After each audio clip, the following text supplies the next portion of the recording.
கர்த்தருடைய பரிசுத்த நாமத்திற்கு மகிமை உண்டாவதாக. இந்த நாளிலும் கூட தேவன் இந்த அடிமையின் வாழ்க்கையில் செய்த நன்மைகளை உங்கள் மத்தியில் பகிர்ந்து கொள்ளும்படியாய் வாய்ப்பு கொடுத்த என் தேவாதி தேவனுக்கும் போதகர் டேனியல் செல்லமுத்தையா அவர்களுக்கும் இந்த நேரத்தில் நன்றியை தெரிவித்துக் கொள்கிறேன். ஒரு சிறிய பாடலை பாடி தொடர்ந்து என்னுடைய சாட்சியை உங்கள் மத்தியில் பகிர்ந்து கொள்ள விரும்புகிறேன்.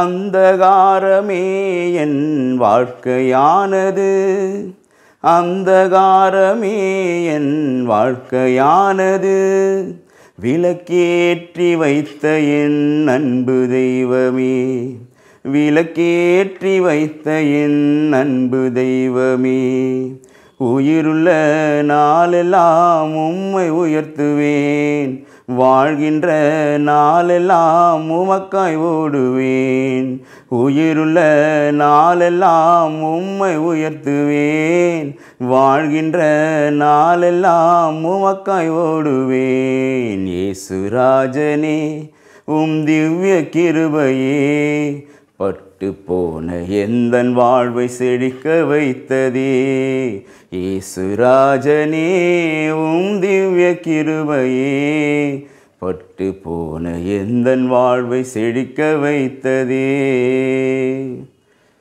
ஆம் பிரியமானவர்களே, இந்த பாடலில் உள்ள வரிகளைப் போலவே கெட்டுப்போன என்னுடைய வாழ்க்கை இன்றைக்கு நல்லா சீராக இருக்குதுன்னா அதுக்கு தேவாதி தேவன் தான் காரணமாக இருக்கிறாரு. என்னுடைய பெயர் ஆரோன். புழல் பகுதியில் கதிர்வேடு என்ற கிராமத்தில் நான் வசித்து வருகிறேன். என்னுடைய தகப்பனார் பெயர் புதன்ராஜ், என் தாயார் பெயர் மனோன்மணி. என் தகப்பனார் ஒரு சிறிய பிளாஸ்டிக் பொருட்களை செய்து விற்கிற ஒரு தொழில் செய்து வந்தார். இந்த டை மிஷின் போட்டு செய்து வந்தார். ஒரு 4 பேரை கொண்டு அந்த வேலையை செய்து வந்தார். என் தகப்பன் ரொம்ப அன்பானவராக இருந்தார். எங்கள் தகப்பன் என் தாய் மீது ரொம்ப அன்பு கொண்டவராக இருந்தார். எங்கள் அம்மாவும் எங்கள் அப்பா மேலே அதிகமான அன்பு வச்சதுனால அவர் ஏதாச்சும் திட்டினாலும் கொண்டாலும் எங்கள் அம்மா அதை ஒரு பெருசாக எடுத்துக்க மாட்டாங்க. இப்படியான ஒரு அன்பான வாழ்க்கையை வாழ்ந்து கொண்டு இருந்தாங்க. என் தாய் தகப்பனுக்கு இயேசுவை பற்றி தெரியாது. அவங்க வணங்கின தெய்வம்லாம் இந்த கதிர்வேட்டில் இருக்கிற செல்லியம்மன் அப்படின்ற ஒரு விக்கிரகத்தை தான் வணங்கிட்டு இருந்தாங்க. அதுலேயும் ஒரு பெருசாக அவங்க ஒரு ஈடுபாடு இல்லை. இப்படிப்பட்ட ஒரு குடும்பத்தில் தான் நான் பிறந்தேன். என்னுடைய பிறப்பில் ஒரு சாட்சி இருக்குது, அதை சொல்கிறேன் கேளுங்க. எனக்கு முன்பாக 3 சகோதரிகள் பிறந்தாங்க. என்னுடைய சொந்த பந்தங்கள்லாம் சொன்னாங்க, நீங்களே ஒரு சின்ன வேலை செஞ்சுட்டு இருக்கீங்க, அடுத்ததும் பொண்ணாக பிறந்தால் அவங்களுக்கு ரொம்ப கஷ்டமாயிடுமே அப்படின்னு சொந்த பந்தம்லாம் சொன்னாங்க. ஒருவேளை எங்கள் அப்பா அம்மா அப்படி யோசிச்சிருந்தாங்கன்னா இன்றைக்கி நான் பிறந்தே இருக்க மாட்டேன். நான் பிறந்ததுலேயும் தேவனுடைய சித்தமும் அவருடைய நோக்கமும் இருக்குது. நான் 4ஆவதாக ஒரு ஆண் பிள்ளையாக இந்த குடும்பத்தில் பிறந்தேன். நான் பிறந்த உடனே எங்கள் அப்பாவுக்கும் அம்மாவுக்கும் ரொம்ப ஒரு சந்தோஷம். எங்கள் குடும்பத்தில் ஒரு ஆண் பிள்ளை பிறந்திருக்குது அப்படின்ட்டு எங்கள் அப்பாவுக்கும் அம்மாவுக்கும் ரொம்ப சந்தோஷம். பாருங்கள் கர்த்தருக்கு பிரியமானவர்களே, எங்கள் அப்பா அம்மா என்னை 5 வயசில் ஸ்கூலில் கொண்டு போய் சேர்த்தாங்க. எங்கள் அப்பா அம்மா என் மேலே நிறைய பாசம் வச்சுருந்தாங்க. அவங்க மாத்திரம் இல்லை, என்னோடு கூட பிறந்த சகோதரிகளும் என் மேலே ரொம்ப அன்பு வச்சுருந்தாங்க. எனக்கு 3 சகோதரிகள். மூத்தவங்க பேர் செல்வி, 2ஆவதாக பிறந்த சகோதரின் பேர் கல்யாணி, 3ஆவதாக கவிதான்ற ஒரு சகோதரி. இவங்க எல்லாம் என் மேலே அன்பாக இருந்தாங்க. அதில் 2ஆவதாக இருக்கிற கல்யாணி அப்படின்ற சகோதரி தான் என்னை குளிப்பாட்டுறது, ட்ரெஸ் போட்டு பராமரித்து நல்லா அன்பாக பார்த்து கொண்டு இருந்தாங்க. நான் 2ஆம் வகுப்பு படிக்கும் பொழுது தான் என் குடும்பத்தில் ஒரு புயலை வீச தொடங்கிடுச்சு. நல்லா சந்தோஷமாக சமாதானமாக இருந்த என் குடும்பத்தில் ஒரு பூகம்பமே இப்போ வரப்போகுது. அதை சொல்கிறேன் கேளுங்க. ஏன்னா உங்களுடைய குடும்பத்திலையும் ஒருவேளை வாழ்க்கை நல்லா இருந்தாலும் இப்படிப்பட்ட சில காரியங்களை நம்ம சந்திக்க நேரிடும். அந்த காரியத்திலிருந்து எப்படி விடுபட்டேன் அப்படின்றத உங்களிடத்தில் சொல்ல போகிறேன். அப்படியே நான் 2ஆம் வகுப்பு படிக்கும்பொழுது எங்கள் அப்பா குடிக்கு அடிமையாய் மாறிட்டார். நாங்கள் நல்லா ஒரு டை மிஷினை போட்டு 4 பேரை வச்சு எங்கள் அப்பா வேலை செஞ்சுட்டு இருந்தார். நல்லா குடும்பம் அன்பாக பார்த்துட்டு இருந்த அந்த மனுஷன் குடிக்கு அடிமையானதுனால அந்த டை மிஷினில் இருக்கிறதான அந்த பொருட்களெல்லாம் கொண்டு போய் விற்று குடிக்க ஆரம்பித்தார். தன்னுடைய நண்பர்களோடு சேர்ந்து கொண்டு இப்படிப்பட்ட ஒரு பாவ காரியத்தில் செய்துட்டு இருந்தார். அப்போவே எங்களது சீமை ஓடு போட்ட ஒரு ஓட்டு வீடு. அப்போ பார்த்திங்கன்னா ஓட்டு வீடு இருந்ததுன்னா அவங்க கொஞ்சம் வசதியானவங்க. பாருங்கள், நாங்கள் ஓட்டு வீட்டில் இருந்தோம், நல்லா சந்தோஷம் சமாதானமாக இருந்தோம். ஓட்டு வீட்டிலேருந்து எங்கள் அப்பா குடிப்பழக்கத்தை கற்றுக்கிறதுனால நாங்கள் ஓட்டு வீட்டிலேருந்து ஓலை வீட்டுக்கு வந்துட்டோம். எங்கள் அப்பா அன்பாக இருந்த அந்த மனுஷன் குடிச்சிட்டு வந்து தினமும் எங்களிடத்துல சண்டை போடுவார். எங்கள் அம்மாவை அடிப்பார், எங்கள் அக்காவங்க கேட்டால் அடிப்பார். நான் ரொம்ப சின்ன பையனாக இருப்பேன், ரொம்ப பயப்படுவேன். இப்படி எங்கள் அப்பா வந்து ரொம்ப ஒரு கொடுமையான காரியங்களை எங்களுக்கு செய்ய ஆரம்பித்தார். நாங்கள் வீட்டில் இருப்போம். சில நேரத்தில் நிறைய குடிச்சிட்டு போதையில் வந்து வீட்டில் எங்கள் எல்லோரையும் கதவை சாத்தி உள்ளே தள்ளிட்டு நேராக போயிட்டு ஃபியூஸ் காரியில் பிடிங்கிடுவார். கரண்ட் இருக்காது, அந்த இருட்டில் நாங்கள் கத்துவோம். இப்படிப்பட்ட கொடூரமான காரியங்களெல்லாம் எங்கள் அப்பா செய்ய ஆரம்பித்தார். எங்கள் வாழ்க்கை நல்ல ஒரு சந்தோஷமாக போயிருந்தது. திடீர்னு ஒரு குடிப்பழக்கத்தை எங்கள் அப்பா கற்றுக்கிறதுனால இப்படிப்பட்ட ஒரு சூழ்நிலையை நாங்கள் சந்திக்க நேரிட்டது. பார்த்திங்கன்னா ஓலை வீட்டுக்கு நாங்கள் ஒரு சீமை ஓட்டு வீட்டிலேருந்து ஓலை வீட்டுக்கு வந்தோம். அந்த ஓலை வீட்டில் இருந்த கதவை கூட பார்த்திங்கன்னா எங்கள் அப்பா சண்டை போட்டு அந்த கதவை கூட உடைச்சிட்டார். ஒரு கதவு இல்லாத வீட்டில் தான் நான், எங்கள் அம்மா, எங்களுடைய 3 சகோதரிகளும் நாங்கள் படுத்து உறங்குவோம். எங்கள் அப்பா வெளியில் வாசப்படியில் குடிச்சிட்டு வந்து படுத்து கிடப்பார். பாருங்கள், அப்படியாப்பட்ட ஒரு சூழ்நிலையில் விஷ பாம்புகள்லாம் அந்த வீட்டினுள்ள வரும். ஒரு வாட்டி நான் தூங்கிட்டு இருக்கும்போது என்னுடைய கைக்கு அருகாமையில் ஒரு கட்டு விரியன் பாம்பு சுருட்டி படுத்துட்டு இருக்குது. நான் தூங்கிட்டு இருக்கும்பொழுது என்னுடைய சகோதரிங்க, எங்கள் அம்மாலாம் நான் பாயில் படுத்துட்டு இருக்கேன் உள்ளே, அந்த பாயோடு என்னை சேர்த்து இழுக்கிறாங்க. கொஞ்ச நேரம் கழித்து நான் கண்ணு மூச்சு பார்த்தவொடனே சொல்கிறாங்க, உன் கை பக்கத்தில் பாம்பு இருக்குதுப்பா, அதனால தான் வலிச்சோன்னு. நானும் திரும்பி பார்த்தேன், அங்கே என் கை பக்கத்தில் ஒரு கட்டுவிரியன் பாம்பு இருந்தது. பாருங்கள், கதவு கூட இல்லை, ஒரு சின்ன ஒரு குட்டி சவர் மாதிரி வச்சு அதில் ஒரு ஓலையை போட்டு அதில் தான் எங்களுடைய வாழ்க்கையை நாங்கள் துவங்கணும். நல்லா இருந்த வாழ்க்கை குடியினால் இப்படி மாறிடுச்சு. பாருங்கள், ஒரு வேளை அந்த பாம்பு கடிச்சிருந்தாலும் நான் அப்பயே மறைத்திருப்பேன். அதிலிருந்தும் தேவன் என்னை தப்பி வச்சார். பாருங்கள், என் மீது அவர் ஒரு சித்தம் வைத்திருக்கிறார். அதனால் நான் பிழைக்கும்படியாக தேவன் கிருபை பாராட்டினார். பாருங்கள் பிரியமானவர்களே, எங்கள் அப்பாவுடைய இந்த குடிப்பழக்கத்தினால நாங்கள் ஒருவேளை சொட்டுக்கு கூட கஷ்டப்பட்டோம். எங்களை விசாரிப்பார் ஒருவரும் இல்லை. எங்கள் சொந்த பந்தங்களும் எங்களை என்னன்னு விசாரிக்கலை. நாங்கள் வணங்கின அந்த கடவுள் கூட, அந்த விக்கிரகம் கூட எங்களுக்கு எந்த ஒரு உதவ முன்வரலை. எந்த நற்காரியங்களும் எங்கள் வாழ்க்கையில் நாங்கள் காண முடியாத ஒரு சூழ்நிலை. உலகத்தை தெரியாத எங்கள் அம்மா ஹவுஸ் ஒய்ஃபாக இருந்த அவங்க பிள்ளைங்களுக்கு சாப்பாடு போடணுமே அப்படின்றதுக்காக அவங்களுக்கு தெரிஞ்ச வேலையை செய்ய ஆரம்பித்தாங்க. சில நேரங்களில் காய்கறி விற்பாங்க, சில நேரங்களில் பழங்கள் விற்பாங்க, சில நேரங்களில் கறிகள் விற்பாங்க. இப்படி அவங்க கஷ்டப்பட்டு ஒரு கூடையில் தெருவாக இந்த காய்கறி பழங்களை விற்று எங்களை காப்பாற்றினாங்க. எங்கள் அம்மா சம்பாதிச்ச சம்பாதனை பத்தலை. ஏன்னா நாங்கள் 6 பேர் சாப்பிட்ணும். இதனால் என்னோட கூட பிறந்த சகோதரிகளும் தன்னுடைய படிப்பை நிறுத்திட்டு வேலைக்கு போக ஆரம்பித்தாங்க. பாருங்கள், எங்கள் அப்பா எப்படிப்பட்டவர்னு நான் சொல்கிறேன் கேளுங்க. 1 கிலோ அரிசி வாங்கி நாங்கள் வீட்டில் வச்சுட்டு இருந்தோம்னா அதை பார்த்துட்டு கூட அந்த சம்பாதிக்கிற பணத்தை கொடுக்க மாட்டார். எப்பயாச்சும் ஒரு வாட்டி வாரம் முழுவதும் அவருக்கு வேலைக்கு போனாலும் ஏதாச்சும் ஒரு வேலைக்கு போவார், கூலி வேலைங்களுக்கு போவார். வாரம் முழுவதும் போயிட்டு வந்தாலும் 20 ரூபா எங்கள் அம்மா கிட்ட கொடுப்பாரு. அதை எங்கள் அம்மா கேட்பாங்க, வாரம் முழுவதும் வேலை செஞ்சுட்டு 20 ரூபா கொடுக்குறீங்களேன்னு கேட்டால் அந்த 20 ரூபாயும் கிழிச்சு போட்டுருவார். இப்படி தான் எங்கள் அப்பா இருந்தார். பாருங்கள், இன்றைக்கி அநேகர் வீட்டில் குடிப்பழக்கத்தில் அடிமையாகி இன்றைக்கி பிள்ளைகளை யோசிக்காமல், மனைவி பிள்ளைகளை யோசிக்காமல் இன்றைக்கி குடியே கதின்னு இருக்கிற உங்களுக்காக தான் அதை சொல்கிறேன். உங்களுடைய அந்த சுயநலமான அந்த புத்திக்காக உங்களுடைய குடும்பமே சீரழிஞ்சு போகுது. அந்த குடிப்பழக்கத்தை விட்டு மனம் திரும்புங்க சகோதரனே. இப்போதே அந்த குடியை விட்டு நீங்கள் மனம் திரும்பும்போது தான் உங்கள் குடும்பமே காப்பாற்றப்படும். ஏன்னா இப்படியாப்பட்ட ஒரு சூழ்நிலை இருந்து தான் எங்கள் தேவனாகிய கர்த்தர் எங்களை மீட்டெடுத்துக்கிறார்.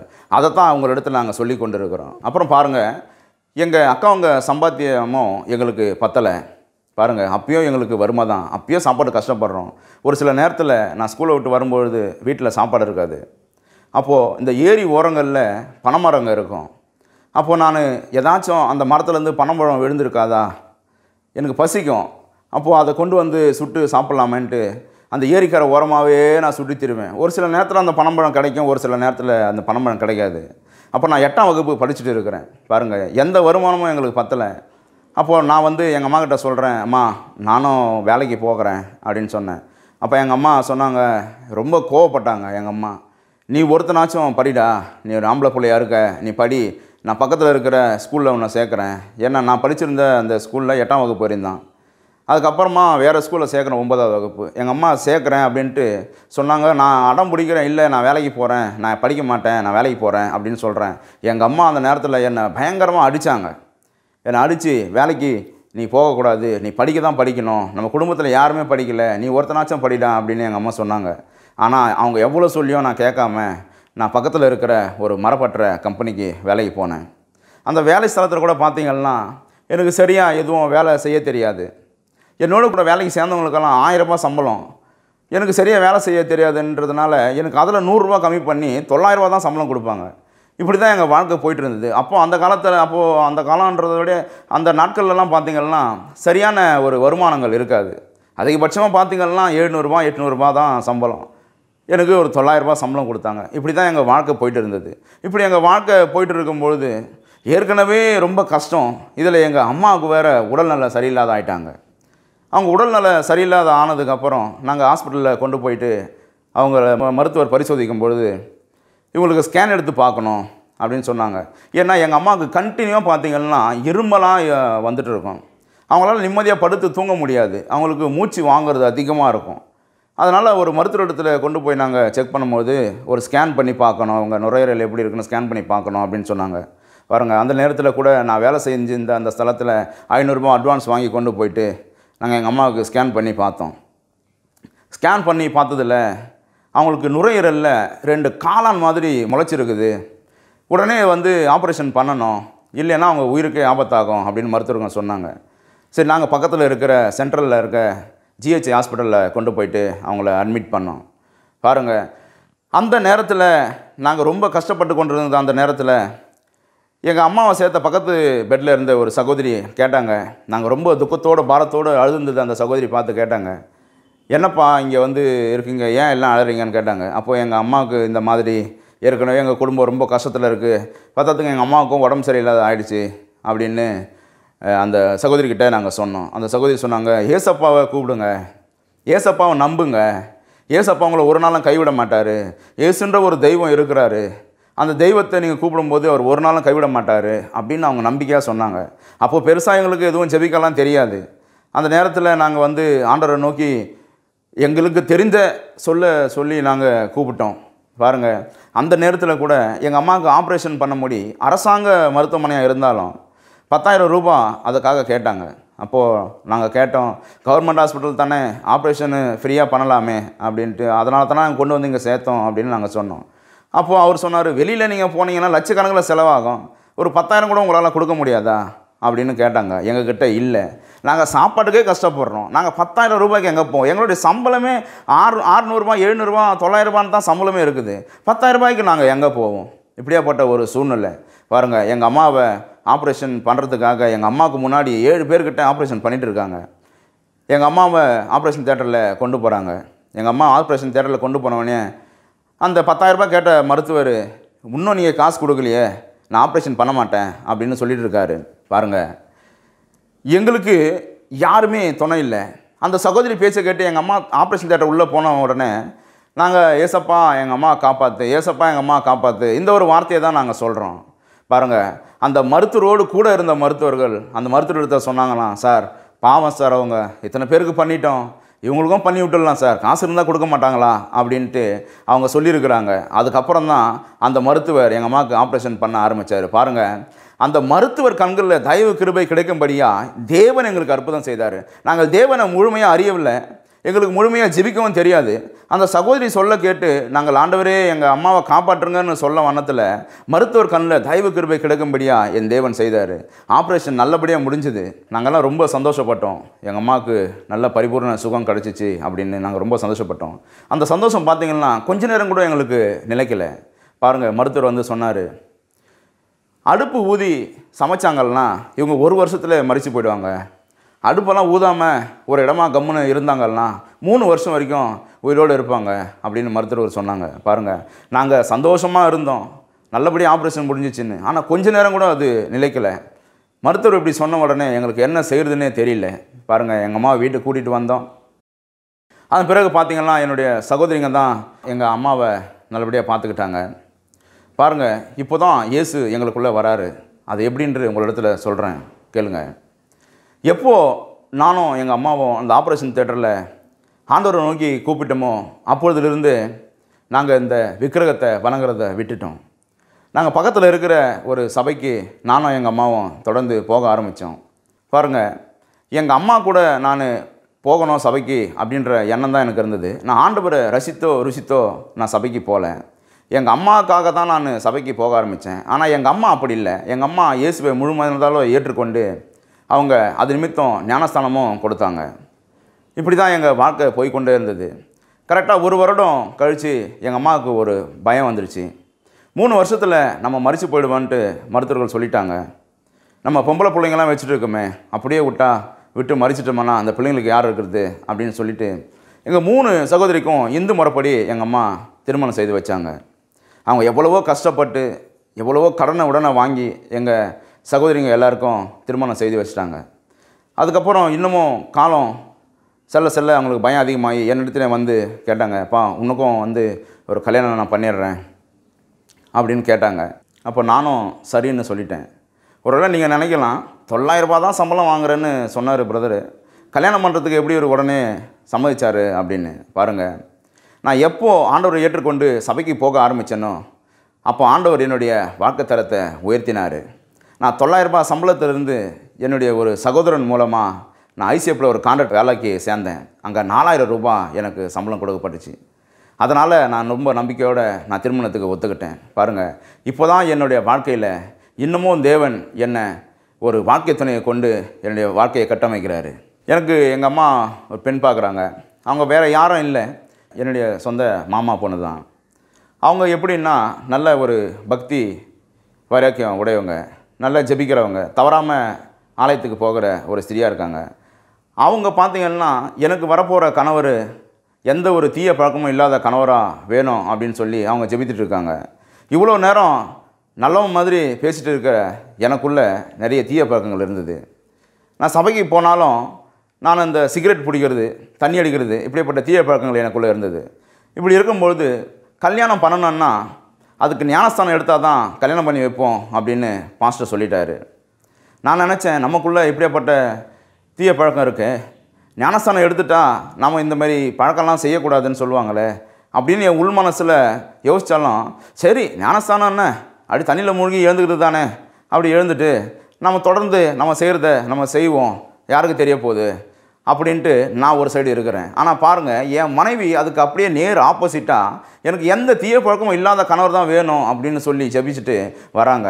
எங்கள் 2 பேரையும் ஆண்டவர் வாழ்க்கையில் இணைக்கிறாரு. இப்படி இருக்கும்பொழுது திருமணம் எங்களுக்கு பக்கத்தில் இருக்கிற ஒரு மண்டபத்தில் கிறிஸ்தவ முறைப்படி திருமணம் நடந்தது. திருமணம் ஆகி 2 நாட்களில் பார்த்திங்கன்னா நான் சிகரெட் பிடிச்சிட்டு வரேன். அப்போ என்னுடைய மனைவி, சிகரெட் ஸ்மெல்லு வருது உங்கள்கிட்ட இருந்து, நீங்கள் சிகரெட் பிடிப்பீங்களா அப்படின்னு கேட்டாங்க. நான் அப்போ எவ்வளவோ சொல்கிறேன், இல்லை நான் சிகரெட்லாம் பிடிக்கல, அது வேறு ஏதோ அப்படின்னு சொல்லி அந்த தவறை மறைக்கிறதுக்காக ஏதோ சொல்ல ஆரம்பிக்கிறேன். அவங்க எதுவுமே பேசலை.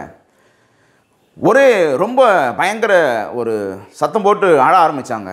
அவங்க சொன்னாங்க, நான் எந்த பழக்கமும் இல்லாதவங்க தான் எனக்கு கணவராக வரணுன்ட்டு நான் ஆண்டவரிடத்தில் கேட்டிருக்கிறேன், ஆனால் நீங்கள் சிகரெட் பிடிச்சிட்டு வந்திருக்கீங்களே அப்படின்னு அவங்க சொல்லும் பொழுது எனக்குள்ளே ரொம்ப ஒரு மனபாரம். உடனே நான் என்ன பண்ணிட்டேன், இனிமேல் நான் இப்படிப்பட்ட இந்த காரியத்தை நான் சிகரெட்டு பிடிக்க மாட்டேன் அப்படின்னு சொல்லி அன்னைக்கு நான் அந்த சிகரெட் பழக்கத்தை விட்டவன் தான். பாருங்கள், என் மனைவி ஒரு வேளை என்னிடத்துல சண்டை போட்டு இருந்தாலோ என்னை எதிர்த்து பேசியிருந்தாலோ அது பெரிய பிரச்சனை ஆகி எங்களை வாழ்க்கையிலேருந்து அது பிரிச்சுருக்கும். ஆனால் என் மனைவி அப்படியெல்லாம் எதுவுமே எங்களை சண்டை போடலை, என்னை எதுவுமே சண்டை போடலை, கொல்லலை, எதிர்த்து பேசலை, கோபம் எந்த காரியத்தையும் செய்யலை. அவங்க ஒன்றே ஒன்று தான் செஞ்சாங்க, என்கிட்ட சொல்லி ரொம்ப சத்தம் போட்டு அழுதாங்க.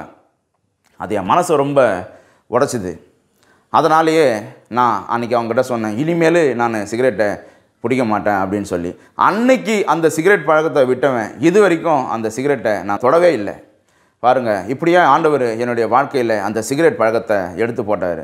பாருங்கள், இது மாத்திரம் இல்லை, இதை காட்டிலும் எனக்கு அநேக சுபாவங்கள் இருக்குது. நான் அதிகமாக கோபப்படுவேன்.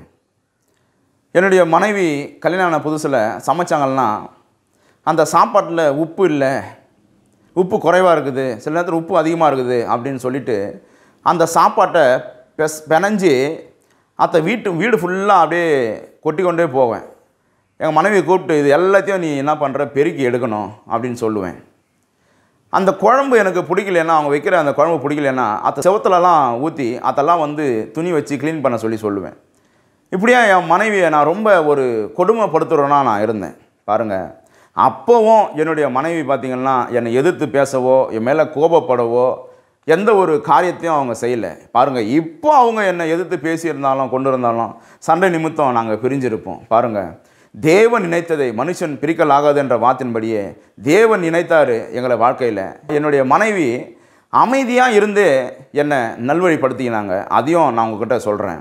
அதுக்கப்புறம் பார்த்தீங்கன்னா என்னை சபைக்கு நீங்கள் மாலாராதனைக்கு வாங்க, நீங்கள் முன்ன மாதிரியெல்லாம் இல்லை, இப்போ ரொம்ப மாறிட்டீங்க, ஒரு தடவை எனக்காக மாலை ஆராதனைக்காச்சும் வாங்க, நீங்கள் காலையில் வரலைன்னா பரவாயில்ல, மாலை ஆராதனைக்காச்சும் ஒரு வாட்டி எனக்காக வாங்க அப்படின்னு அவங்க என்னை கூப்பிட்டாங்க.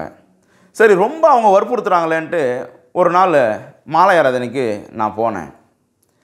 அந்த சபை பார்த்திங்கன்னா அவங்க சகோதரியோடு கூட அவங்க போயிட்டு இருந்த ஒரு சபை. அது புழலில் அண்ணா நகர்ன்ற பகுதியில் அந்த சபை இருக்குது. அந்த சபைக்கு மாலை ஆராதனையில் நான் ஒரு வாட்டி போய் உக்காந்தேன். அப்போது அங்கே கர்த்தருடைய வார்த்தை பேசப்பட்ட பொழுது அது எனக்காகவே பேசப்பட்டது போல இருந்தது. அந்த வார்த்தையில் நல்ல தீர்க்க தரிசனம் இருந்தது, நல்ல வல்லமையான வார்த்தை இருந்தது. அது என் இருதயத்தை ரொம்ப அது தொட்டதுனால நான் தொடர்ந்து அந்த சபைக்கு போக ஆரம்பித்தேன். இப்படியே நான் சபைக்கு போயிட்டு அந்த சபையில் ரொம்ப ஐக்கியமானேன். பாருங்கள், எனக்கு திருமணமாகி ஒரு வருஷத்தில் எனக்கு முதல்ல ஆண்டவர் ஒரு ஆண் குழந்தையை கொடுத்தாரு. அவனுக்கு ரித்தீஷ் இமானுவேல் அப்படின்னு பேர் வச்சோம். இந்த ரித்தீஷ்ன்னு பார்த்தீங்கன்னா சர்டிஃபிகேட்டில் ரித்தீஷ்னு இருக்கும், பேருக்காச்சும் கிறிஸ்தவ பேரை இமானுவேல்னு வைக்கிறோம். இன்றைக்கி நிறைய பேர் அப்படி தான் செய்கிறாங்க. உலக காரியத்துக்கு உலகத்தில் சிலர் இந்து மதத்தில் இருந்தால் தான் நமக்கு அந்த கிடைக்க வேண்டிய அந்த சில காரியங்கள்லாம் கிடைக்கும், சில ஃபெசிலிட்டியெல்லாம் கிடைக்கும் அப்படின்றதுனால சர்டிஃபிகேட்டில் இந்து பேரையும் நாம் கூப்பிட்றதுக்கு ஒரு கிறிஸ்தவ பேரையும் வச்சுருப்போம். என்னுடைய முதல் பையன் பிறக்கும் பொழுது நான் ஆண்டவரை அந்தளவுக்கு ருசி பார்க்காததுனால அவனுக்கு ரித்தீஷ் இமானுவேல்னு பேர் வச்சோம். சர்டிஃபிகேட்டில் ரித்தீஷ்னு இருக்கும், நாங்கள் அவனை இமானுவேல் அப்படின்னு பேர் சொல்லி கூப்பிடுவோம். பாருங்கள், என்னுடைய முதல் மகன் பிறந்ததுக்கப்புறம் தான் எனக்குள்ள ஒரு உண்மையான மனமாற்றமே உண்டாகுது. அதை எப்படின்னு சொல்கிறேன் கேளுங்க. நான் போயிட்டு இருந்த அந்த சபையில் அந்த போதகர் ஒரு நாள், பாஸ்டர் மீட்டிங் இருக்குப்பா, நீ வா போகலாம் அப்படின்னு சொல்லி கூப்பிட்டாரு. அந்த பாஸ்டர் மீட்டிங்க்கு நாங்கள் போகும்பொழுது அந்த ஃபெலோஷிப்பெல்லாம் முடிஞ்சதுக்கப்புறம் அங்கே சாப்பாடு போட்டாங்க. அப்போ அந்த சாப்பாடு சாப்பிட்றதுக்காக நானும் என்னுடைய பாஸ்டரும் உக்காந்தோம். அப்போ அந்த சாப்பாட்டில் உப்பு இல்லை, இன்னொரு ஒரு ஒரு சின்னதாக ஒரு கூட்டு மாதிரி வச்சாங்க, அதில் ரொம்ப எண்ணெய் அதிகமாக இருந்தது. அப்போது நான் யோசிக்கிறேன், ஆண்டவர் என்னுடைய இருதயத்தில் என்னை அந்த காரியத்தை உணர்த்துறாரு. இப்போ நீ யார் இடத்துல போய் இதை நீ கேட்ப, யார் இடத்துல போய் உப்பு கம்மியாக இருக்குன்னு நீ சொல்லுவேன், யார் இடத்துல எண்ணெய் அதிகமாகுதுன்னு நீ போய் சண்டை போடுவேன், இப்போ இந்த சாப்பாட்டை தூக்கி உன்னால் இந்த சபையில் எரிய முடியுமா அப்படின்னு கேட்குறாரு. பாருங்கள், நான் வீட்டில் எந்தளவுக்கு என்னுடைய மனைவியை நான் கொடுமைப்படுத்தினேனோ அதை எல்லாவற்றையும் ஆண்டவர் என்னை ஒரு இடத்துல கொண்டு போய் என் இருதயத்தில் அதை உணரும்படி செய்கிறாரு. காரணம், என் மனைவி என்னை குறித்து என்னுடைய சுபாவங்கள் மாறணுன்ட்டு ஜெபிக்கிறாங்க. நான் அந்த காரியத்தை மனசில் நினச்சி கொண்டு வீட்டுக்கு வரேன். வீட்டுக்கு வந்தவொடனே என் மனைவியிடத்தில் முதல்ல நான் என்னை மன்னிச்சிடுமா அப்படின்னு சொன்னேன். ஏன் திடீர்னு வந்து மன்னிப்பு கேட்குறீங்க அப்படின்னு எங்கள் மனைவி கேட்டாங்க. அப்போ நான் சொன்னேன், இந்த மாதிரி போனேன், அந்த சாப்பாட்டில் உப்பு இல்லை, எண்ணெய் அதிகம், சில நேரத்தில் நீ அப்படி செஞ்சேன்னா உன்னை நான் ரொம்ப கடினமாக பேசியிருக்கிறேன், உன்னை ரொம்ப கொடுமைப்படுத்தியிருக்கிறேன், ஆனால் நீ எதுவுமே சொல்லாமல் அமைதியாக இருந்திருக்கிற அப்படின்ட்டு என் மனைவிடத்தில் சொன்னேன். அப்போ எங்கள் மனைவி சொன்னாங்க, நீங்கள் பாஸ்ட் மீட்டிங்கில் அங்கே இருந்தாலும் உங்களுடைய சுபாவம் மாறணுன்ட்டு நான் வீட்டிலேருந்து ஜெபித்து கொண்டு இருந்தேன் அப்படின்னு. பாருங்கள், இன்றைக்கி அநேக சகோதரிங்க தன்னுடைய கணவன்மார் சாப்பாட்டு விஷயத்தில் தான் அதிகமாக இன்றைக்கி சண்டையை போடுறாங்க. என்ன சமைக்கிறியோ, நீ சமைச்சா வாயில் வைக்க முடியல, நீ சமைக்கிறத நாய் கூட சாப்பிடாது அப்படின்னு ரொம்ப கேவலப்படுத்தி பேசுவாங்க. பாருங்கள், மனம் உடைஞ்சி இருக்கிற உங்களை பார்த்து நான் சொல்கிறேன், சகோதரனே, எத்தனையோ இடங்களில் காசு கொடுத்து சாப்பிட்ற சாப்பாட்டில் கூட உப்பு இருக்க மாட்டுது, அட்ஜஸ்ட் பண்ணி போட்டு சாப்பிட்டு வந்துடுறோம். ஆனால் வீட்டில் செய்கிறத சில நேரத்தில் ஏற்றுக்கொள்ளாமல் மனைவிடத்தில் சண்டை போடுறோம். உங்களுக்காக தான் இந்த வார்த்தையை சொல்லிட்டு இருக்கிறேன். பாருங்கள், அதே போல் சகோதரிகளே, நீங்கள் கூட உங்கள் கணவர் அப்படி கேட்கும்பொழுது அவரை சண்டை போட்டிங்கன்னா உங்கள் குடும்ப வாழ்க்கை சரியாக கர்த்தருக்குள்ளே நிலைத்திருக்காது, உங்கள் குடும்ப வாழ்க்கை கட்டமைக்கப்படாது. வேதம் சொல்லுகிறது, புத்தி உள்ள ஸ்திரீ தன் வீட்டை கட்டுகிறாள், மதியினையோ அதை இடித்து போடுகிறாள்னு. புத்தி உள்ள ஸ்திரீயாக என் மனைவி நடந்து என்னிடத்தில் சண்டை போடாமல் என்னுடைய மனமாற்றத்துக்கு குறித்து தேவனிடத்தில் அவங்க விண்ணப்பம் வச்சதுனால கர்த்தரை என்னை ஒரு இடத்துக்கு கொண்டு போய் அங்கே உப்பு சப்பு இல்லாத ஒரு சாப்பாட்டை போட்டு என்னை அந்த இருதயத்தில் அந்த உணர்வு வரும்படி தேவன் செய்தார். பாருங்கள், அப்பொழுதே நான் அந்த பழக்கத்தெல்லாம் விட்டுட்டேன். இப்போ அவங்க எப்படி சமைச்சாலும் நான் சாப்பிட்றேன். வேதம் சொல்லுது, மனைவியை கண்டறிகிறவன் நன்மையானதை கண்டறிகிறான் அப்படின்னு. பாருங்கள், என் மனைவி ஜெபத்தினால என்னுடைய குணங்கள்லாம் கொஞ்சம் கொஞ்சமாக மாற ஆரம்பிச்சுது. இப்படியே போயிட்டு இருக்கும்பொழுது ஒரு வாட்டி உப்பு கம்மியாக இருந்தது. அப்போ எங்கள் மனைவி அதில் உப்பு கொஞ்சம் எடுத்துருவாம்மா அப்படின்னு சொன்னாங்க. அந்த உப்பு கொண்டு வரும்போது கை தவறி அந்த உப்பு டப்பா முழுவதும் சாப்பாட்டில் கொட்டிடுச்சு. நான் அந்த சாப்பாட்டை மட்டும் கொஞ்சம் விலக்கி வச்சுட்டு மீதி இருக்கிற சாப்பாட்டை நான் சாப்பிட்டேன். அப்போ எங்கள் மனைவி என்கிட்ட சொல்லலை, எங்கள் பாஸ்டர்கிட்ட சொன்னாங்க, ஐயா, கொஞ்சம் உப்பு கம்மியாக இருந்தாலும் அதிகமாக இருந்தாலும் கத்துற மனுஷன் ஒரு உப்பு டப்பாவே சாஞ்சி சாப்பாட்டில் விழுந்தது, அதை தனியாக ஒதுக்கி வச்சுட்டு பரவாயில்ல அப்படின்னு சொல்லிட்டு அதை சாப்பிட்டாரு அப்படின்னு. பாருங்கள், என் மனைவியினுடைய ஜெபம் என்னுடைய சுபாவத்தை மாற்றி அமைச்சது. இப்படியாக எங்களுடைய வாழ்க்கை கர்த்தருக்குள்ளே ரொம்ப சந்தோஷமாக போச்சு. அப்போது கர்த்தர் எங்களை ஆசீர்வதிச்சார்.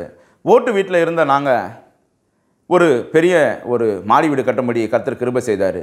நான்லாம் கனவுல கூட நான் ஒரு வீடு கட்டுவேன் அப்படின்னு நினச்சி கூட பார்க்கல. அநேகர் ஏராளமாக தான் பேசியிருக்கிறாங்க. எல்லோருடைய மத்தியிலும் தேவன் என்னை உயர்த்தி வச்சார். 2 பெட்ரூமு, ஹாலு, கிச்சன்லாம் வச்சு நல்ல ஒரு பெரிய வீட்டை கட்டும்படி தேவன் எங்களுக்கு அனுக்கிரகம் செய்தார். பாருங்கள், இப்படியா சந்தோஷமாக எங்கள் வாழ்க்கை போயிட்டுருக்கும்போது தான் எனக்கு 2வதாக ஒரு மகனை தேவன் தந்தார். அவனுக்கு ஐசக் சாமுவேல் அப்படின்னு நான் பேர் வச்சேன். அப்போ நான் பேர் வைக்கும்பொழுதே அந்த பேரை எழுதுகிற இடத்துல அவர் கேட்டார், வேறு ஏதாச்சும் முன்னாடி ஏதாச்சும் ஒரு பேர் வச்சுக்கப்பா, ஒரு ஜென்ரலாக ஒரு நேமோ இல்லை ஒரு ஹிந்து நேமே வச்சுக்க, அப்போ தான் சில கவர்மெண்ட்டில் கொடுக்க வேண்டிய சலுகைலாம் உனக்கு கிடைக்கும் அப்படின்னு சொன்னார். பாருங்கள், முதல் பையனுக்கு நான் அப்படி தான் பேர் வச்சேன். அப்போ ஆண்டவரை நான் சரியாக அறியாதவனாக இருந்தேன். ஆனால் எனக்காக எல்லாவற்றையும் செய்து முடிக்கிற என் தேவன் என்னோடு கூட இருக்கிறாருன்ற நம்பிக்கை விசுவாசம் எனக்குள்ளே எப்போ வந்ததோ அதுக்கப்புறம் நான் அவங்கக்கிட்ட சொன்னேன், எனக்கு அப்படி எந்த பேரும் வேண்டாம், எனக்கு முழுவதுமாகவே கிறிஸ்தவ பேராகவே அவனுக்கு இருக்கட்டும் அப்படின்னு சொல்லி அவனுக்கு ஐசக் சாமுவேல்னு பேர் வச்சேன். எனக்கு எந்த சலுகையும் வேண்டாம், அவனுக்கு சலுகை இல்லைனாலும் பரவாயில்ல, எனக்காக எல்லாவற்றையும் செய்து முடிக்க என் தேவனாக கர்த்தர் இருக்கிறாருன்ற அந்த விசுவாசத்தினால அவனுக்கு ஐசக் சாமுவேல்னு அவனுக்கு நான் பேரை வச்சேன். பாருங்க, அந்த குழந்தை பிறந்த அந்த நொடியில் கூட பார்த்தீங்கன்னா அவனுக்கு ரொம்ப உடம்பு முடியாத ஒரு சூழ்நிலை. குழந்தைக்கு நீர் சத்து ரொம்ப குறைவாக இருந்தது. அப்போது ஆண்டவர் கூட அந்த ஆபத்திலிருந்து அந்த குழந்தையை மீட்டு நல்ல இன்றைக்கி ஒரு நல்ல மகனாய் இன்றைக்கி இருக்கான். இப்படியா ஆண்டவர் எங்களுடைய வாழ்க்கையை ஆசீர்வதித்து நடத்தி கொண்டு வரும்பொழுது தான், நல்ல கிறிஸ்தவ ஜீவியத்தில் நாங்கள் ஆசீர்வதிக்கப்பட்டவர்களால் வரும்பொழுது தான் எங்களுடைய வாழ்க்கையில் மறுபடியும் ஒரு பெரிய ஒரு பூகம்பமே வந்தது. அமைதியாக இருந்த எங்களுடைய வாழ்க்கையில் ஒரு புயலே வீச தொடங்கினது. பாருங்கள், எல்லோரும் போல் நான் இரவு படுக்க சென்றேன்.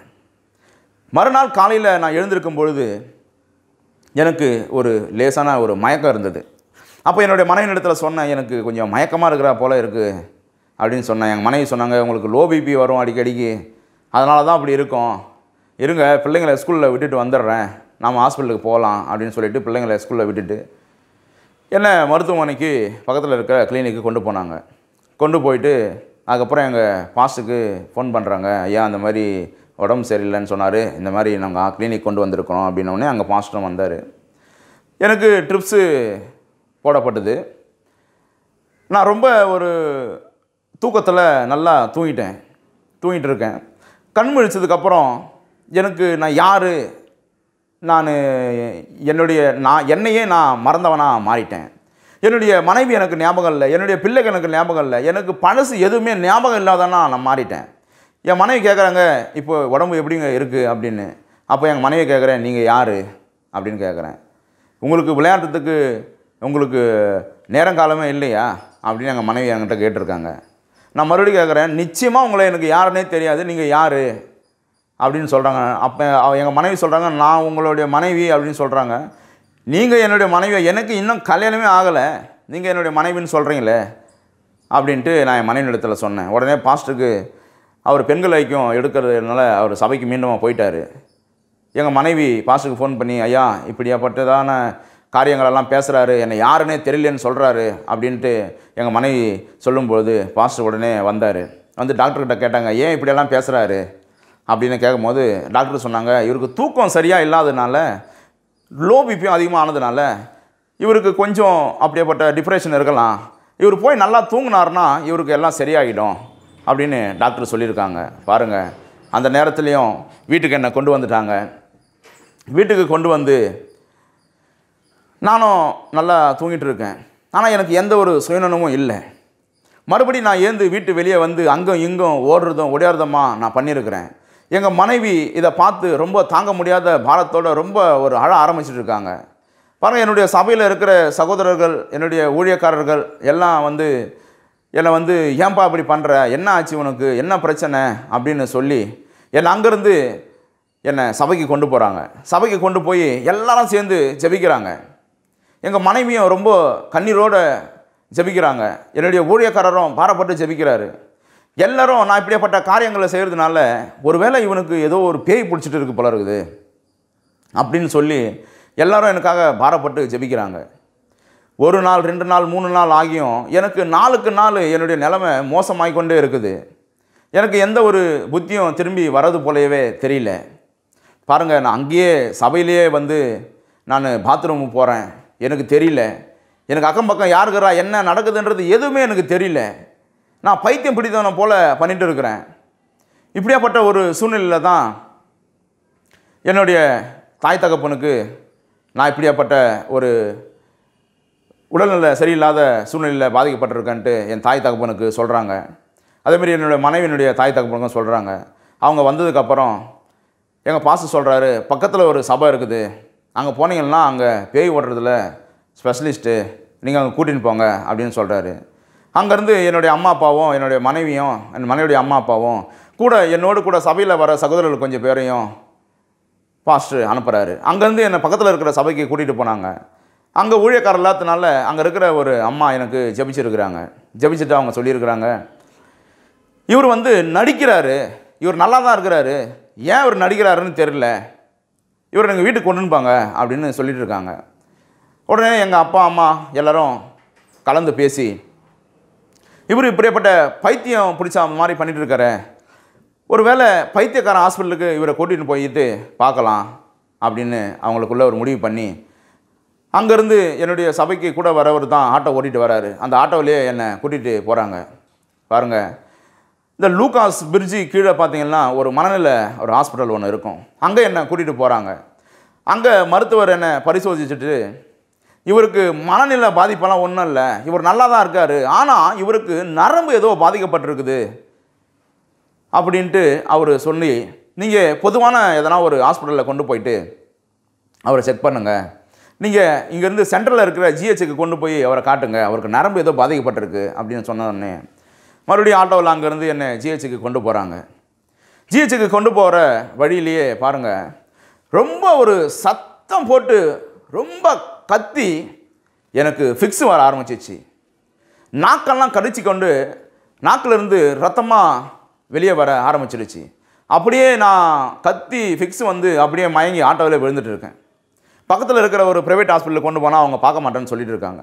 மறுபடியும் அங்கேருந்து அந்த ஜிஹெச்ஐ ஹாஸ்பிட்டலுக்கு கொஞ்சம் தூரம் கொண்டு போயின்னு இருக்கிற வேலையிலேயே பாருங்கள், ஒரு கையும் காலம் எனக்கு செயலிழந்து போச்சு. எனக்கு பெராலிஸ் அட்டாக் ஆகிடுச்சு. அப்படியே என்னை வந்து ஆட்டோவில் தொடர்ந்து கூட்டிக் கொண்டே போகிறாங்க. என் மனைவி என்னோடு கூட உட்காந்து அழுது புலம்பிக்கொண்டே வராங்க. அந்த ஆட்டோ போக முடியாத அளவுக்கு டிராஃபிக் அதிகமாக இருக்குது. ஆம்புலன்ஸ்னாலும் வழி விடுவாங்க, ஆட்டோன்றதுனால யாரும் வழி விட மாட்டுறாங்க. அப்போ பாருங்கள், என்னுடைய மனைவியின் தகப்பனார் அந்த வண்டிகளெல்லாம் கொஞ்சம் விலகி போக சொல்லி என்னை மருத்துவமனைக்கு கொண்டு போய் ஜிஹெச்சில் இருக்கும்பொழுதே எதிரில் ஒரு டாக்டர் வந்து என்னுடைய நாடியை பிடிச்சி பார்த்துட்டு, முடிஞ்சிருச்சு, வீட்டுக்கு கொண்டு போயிடுங்க அப்படின்னு சொல்லிட்டாங்க. பாருங்கள், டாக்டர்கள் என்னை அந்த நேரத்தில் நாடியை பிடிச்சிட்டு முடிஞ்சிச்சு வீட்டுக்கு கொண்டு போன்னு சொன்ன உடனே எங்கள் மனைவி கதறி அழுதுருக்கிறாங்க. என்னோடு கூட வந்த சகோதரர்லாம் ஃபோன் பண்ணி என்னுடைய போதகரிடத்துலையும் அங்கே இருக்கிற ஜனங்களிடத்துலையும் ஆரோன் பிரதர் இறந்துட்டார் அப்படின்னு சொன்னாங்க. பாருங்கள், மருத்துவர்கள் என்னை கைவிட்டுட்டாங்க. என்னோடு கூட வந்த எல்லாரும் அவங்களிடத்துல சொல்கிறாங்க, சார் தயவு செய்து ஏதாச்சும் சேர்த்து ஏதாச்சும் ஒரு ட்ரீட்மெண்ட் பாருங்கள் அப்படின்னு அவங்க வற்புறுத்ததுனால என்னை அந்த ஹாஸ்பிட்டலில் சேர்த்துக்கொண்டாங்க. பாருங்கள், அவங்க எல்லாரும் அந்த ஐசியூ வளாகத்திலேயே கைகோர்த்து என்னுடைய சபை ஜனங்களும் என்னுடைய மனைவியும் என்னுடைய தாயும் எல்லாரும் வந்து கைகோர்த்து ஜெபிக்க ஆரம்பித்தாங்க. அவங்க அந்த ஜெபிக்க ஆரம்பிக்கிற அந்த நேரத்திலேயே எனக்குள்ளே ஒரு அசைவு உண்டானது. பாருங்க, மருத்துவர்கள் என்னை கைவிட்டுட்டு அவ்வளோதான் முடிஞ்சிச்சு வீட்டுக்கு கொண்டு போங்க அப்படின்னு சொல்லியும் இவங்க ஜெபித்த அந்த ஜெபத்தினால எனக்கு ஆண்டவர் ஜீவனை மீண்டுமாய் தந்தார்.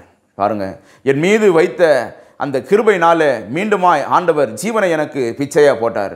அன்பான சகோதரனே சகோதரியே, இந்த வார்த்தையை கேட்டுக்கொண்டு இருக்கிற ஒருவேளை நீங்களும் உங்களுடைய வியாதியில் கைவிடப்பட்ட நிலைமையில் இருக்கலாம். ஒருவேளை டாக்டர் இவ்வளோ நாள் தான் உயிரோடு இருப்பாங்க அப்படின்னு உங்கள் சொந்த பந்தங்களுக்கு சொல்லப்பட்டிருக்கலாம். பாருங்கள், டாக்டருங்க கடவுள்கள் கிடையாது, அவங்க ஒரு மருத்துவர்கள் தான். உங்களை படைத்தவர் ஒருத்தர் இருக்கிறாரு, உங்களுக்கு நாசியில் சுவாசத்தை கொடுத்த ஒரு மனுஷர் இருக்கிறாரு, நமக்கு பரம வைத்தியர் ஒருவர் இருக்கிறாரு, அவர் தாங்க ஆண்டவராக இயேசு கிறிஸ்து. அவர் ஒரு நாளும் உங்களை கைவிட மாட்டார், என்னை கைவிடலை. பாருங்கள், எனக்குள்ள ஒரு அசைவு வந்ததுனால என்ன அங்கே சேர்த்துக்கு வந்தாங்க. ஃபர்தராக எனக்கு ட்ரீட்மெண்ட்டு பார்க்கணும். பாருங்கள், அந்த ஒரு வேலையிலையும் எனக்கு ஒரு மிகப்பெரிய ஒரு தடங்கல். ஒரு பேஷண்ட்டோட அட்டெண்டர் பார்த்தீங்கன்னா ஒரு மருத்துவரை போட்டு அடிச்சுட்டு இருக்காரு. மருத்துவரை அடித்ததுனால எல்லா மருத்துவரும் சேர்ந்து ஸ்ட்ரைக் பண்ணுறாங்க. இது கிட்டத்தட்ட ஒரு 8 வருஷத்துக்கு முன்னாடி இந்த காரியம் நடக்குது. அப்போ நல்லா பாருங்கள், டிவியில் கூட இதை ஒளிபரப்பு செய்தாங்க. அந்த நேரத்தில் தான் எனக்கு இப்படிப்பட்ட ஒரு பலவீனத்தினால நான் அகப்பட்டிருந்தேன்.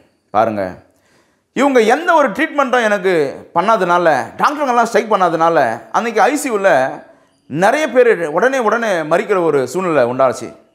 பாருங்கள், உடனே எங்கள் வீட்டில் இருக்கிறவங்கெல்லாம் நாங்கள் இங்கேருந்து கூட்டின்னு போயிடுறோம் அப்படின்னு மருத்துவமனையில் டாக்டர்கிட்ட கேட்கும் போது டாக்டருங்க சொன்னாங்க, இங்கேருந்து நீங்கள் கூட்டின்னு போயிட்டீங்கன்னா மறுபடியும் இங்கே வந்தீங்கன்னா நாங்கள் சேர்க்க மாட்டோம், நீங்கள் எழுதி கொடுத்துட்டு கூட்டின்னு போங்க அப்படின்னு சொன்னாங்க.